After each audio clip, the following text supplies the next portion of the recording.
Welcome back, friends. Good evening. So in this session we are going to see about Hersey and Chase experiment. In the last session we have seen about that transforming principle. Okay, the biochemical experiments which have proved that DNA is a genetic material. So in that case, many scientists is not convinced with that biochemical characterization.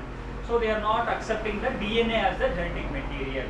So later what happened? Hersey and Chase. So these two scientists in 1952, they performed the experiment called as Hersey and Chase experiment to prove that DNA is the genetic material.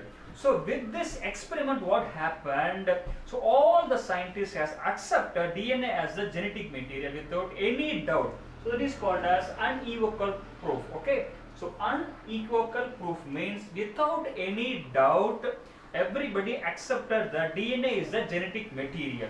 So that is the thing here.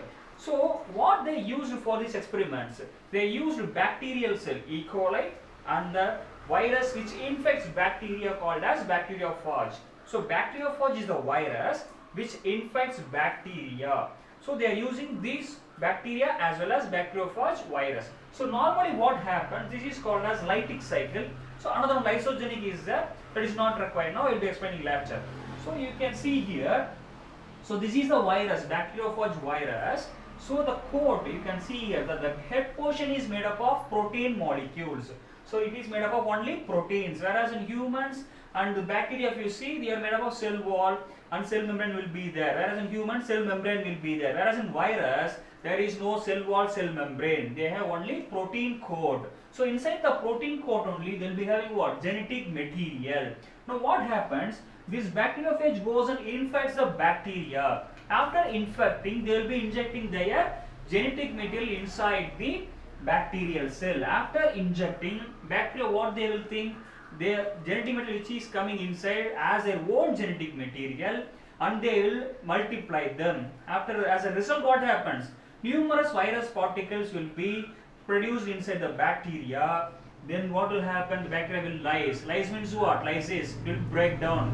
It will be burst out. The bacteria will burst out and all the virus particles will come out and they will go infect the new bacteria. So this is a normal cycle.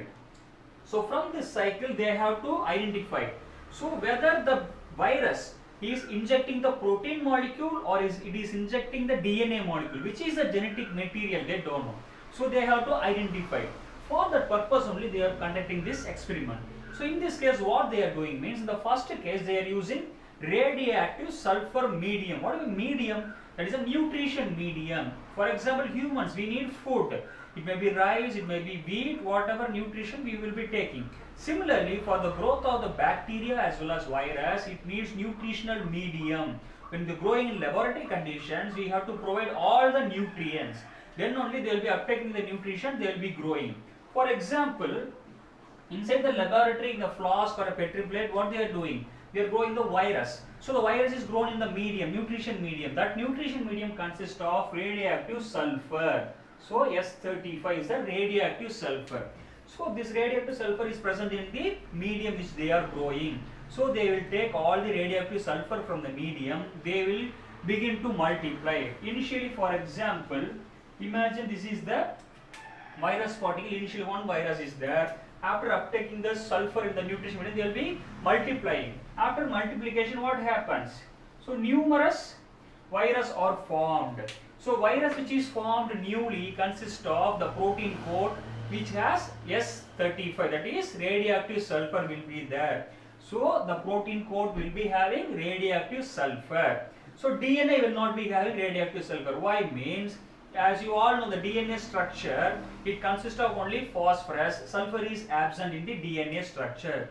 Whereas in the case of protein, protein is made up of amino acids, disulfide bonds will be there, as well as disulfide bonds, and also peptide bonds will be there. So sulfur is present in the protein, it is not present in the DNA. Phosphorus is present in DNA but not present in proteins. So protein consists of what? Sulfur bonds, disulfide bonds will be there. So those sulfurs will be replaced from the nutritions. So the protein coat, to differentiate only I have given the color here. Now what happened? The entire protein coat is made up of S35 radioactive material, whereas inside the DNA is not coated with any radioactive material. this bacteriophage goes and infects the bacteria. It injects the genetic material.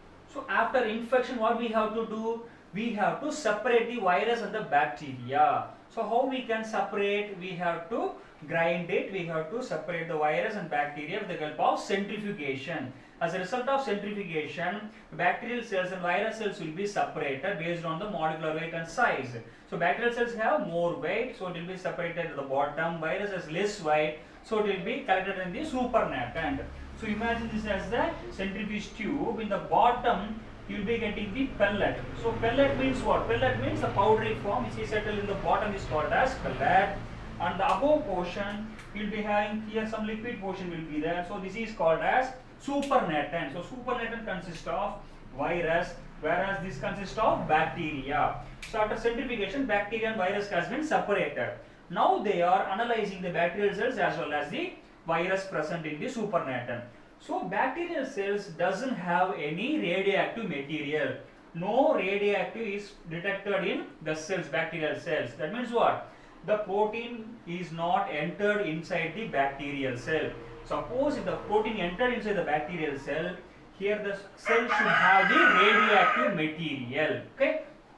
So in this case, bacteria doesn't have any radioactive material. That means protein has not been transferred inside the bacterial cell. Whereas you can see in the supernatant, they detected the radioactive sulfur material. That means the protein coat which is not entered inside the bacterial cell consists of the radioactive sulfur. You can see here the head portion is not entered inside. So it consists of radioactive material. So only the supernatant also consists of what? Radioactive material. Whereas inside it has genetic material. So inside the bacterial cells there is no radioactive material. You can see it clearly. So bacterial cells don't have radioactive sulfur. Whereas supernatant consists of what? Virus particle, that is virus coat, which consists of radioactive sulfur. Next what they are doing means, they are growing the virus in the medium which consists of radioactive phosphorus, that is P32. So in this case what happens? Protein doesn't have phosphorus, whereas DNA has phosphate group. So when it is grown in the medium which consists of radioactive phosphorus, the DNA which is produced newly consists of radioactive phosphorus. So here you can see the outer coat material is normal protein coat, whereas inside the DNA material, genetic material consists of what? Radioactive phosphorus. You can see the color differentiation here. So when it goes and infects the bacteria, it injects the genetic material inside. Again the same procedure, we have to separate the virus and the bacteria with the help of centrifugation. So after that, if you analyze those things, you can see here inside the bacterial cell, you can see what? Radioactive phosphorus. Whereas in the supernatant, you can't see any radioactive material. That means what? The virus which is not entered inside, that protein coat which is not entered inside, doesn't have any radioactive material. Supernatant is free of radioactive material. Whereas the bacterial cell consists of what? Radioactive material. So from this it is clear that only the DNA has entered inside the bacteria. That is why the bacteria consists of the radioactive phosphorus here.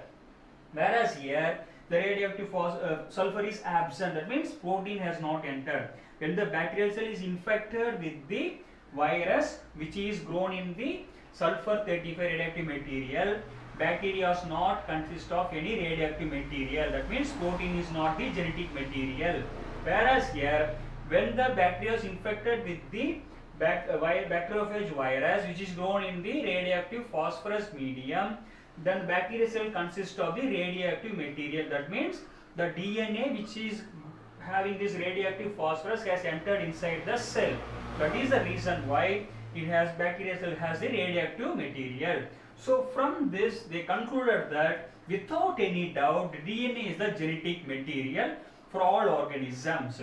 In case of virus it is RNA, that is different story. But in the case of humans as well as in bacteria, from bacteria to higher animals, humans, plants, all animals will be having what? DNA as a genetic material without any doubt. Imagine this sketch pencil as a bacteriophage virus, and this cap as a protein coat. So inside that is called as genetic material. So normally this is a normal bacteriophage. Now it is grown in the S35. radioactive medium, now the protein coat will be having radioactive material.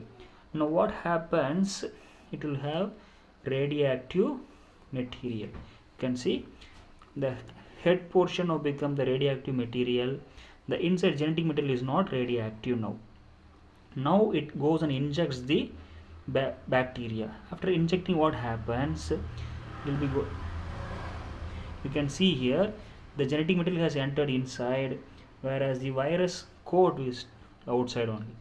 So after centrifugation, if you separate, the bacterial cell consists of the genetic material which is not radioactive, whereas you can see here outside the supernatant virus particle has the protein has the radioactive sulfur. So this is the first experiment. Imagine here the bacteriophage, it is grown in the radioactive phosphorus. Now it is infecting the bacteria. So genetic material is entering inside the bacteria, and the protein coat stays outside, do not enter inside the bacteria. So after centrifugation, you can see here inside the bacteria, you can see the genetic material which has radioactive phosphorus, whereas in the supernatant you can see the protein coat which does not have the radioactive phosphorus. So from this experiment you can clearly see that only the genetic material is DNA, which is transferred from the virus into the bacteria. So DNA is the genetic material. The next session we will be seeing about replication in detail. Thank you friends, thank you for watching this video.